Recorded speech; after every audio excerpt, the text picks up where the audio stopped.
તો મિત્રો તમને પણ આ પ્રશ્ન થઈ રહ્યા છે?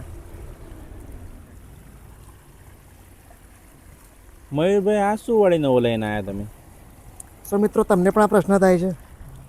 જો બિપિન, જ્યારે ધાબુ ભરાતું હોય ને આપણું, ત્યારે એ ધાબુ કેવી ક્વોલિટીનું ભરાયું, કોન્ટ્રાક્ટરે કેવું કામ કર્યું છે એની શું ખાતરી, બરાબર? તે ચકાસણી ખાતરી કરવા માટે આપણે આ રીતના ક્યુબ ભરતા હોઈએ છીએ. જ્યારે ધાબુ શરૂ થતું હોય ને બકા, તો શરૂઆતમાં, એના મધ્યમાં અને જ્યારે ધાબુ પતતું હોય એના અંતમાંથી આપણે સેમ્પલ લેતા હોઈએ. આના રીતના ક્યુબ ભરતા હોઈએ. 7 દિવસ આપણે આપણા જોડે રાખતા હોઈએ છીએ અને ક્યોરિંગ કરીએ. 7 દિવસ પછી આપણે એને કંપનીમાં આપતા હોઈએ છીએ. એટલે લોકો 7, 14 અને 28 દિવસે એને ક્રશ કરી અને એની સ્ટ્રેન્થ રિપોર્ટ ચેક કરતા હોય કે શું સ્ટ્રેન્થ રિપોર્ટ એની M20થી વધારે છે કે ઓછી છે.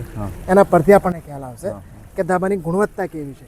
એ ગુણવત્તાથી ધાબુ ભરાયું છે આપણું આખું. બરોબર છે? આ પઠાણભાઈ મોટર બંધ કરવાનું ભૂલી ગયા લાગે. આ બધે પાણી પાણી થઈ ગયું.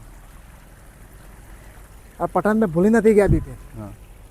આમાં કેવું હોય, જ્યારે વખત ધાબુ ભરાયું હોય ને આપણું, તો ધાબાની મજબૂતાઈ, એની મજબૂત સ્ટ્રેન્થ લેવા માટે આપણે 10 દિવસ સુધી આ રીતની આખી પાડ કરી અને આખું પાણી આપવાનું હોય છે.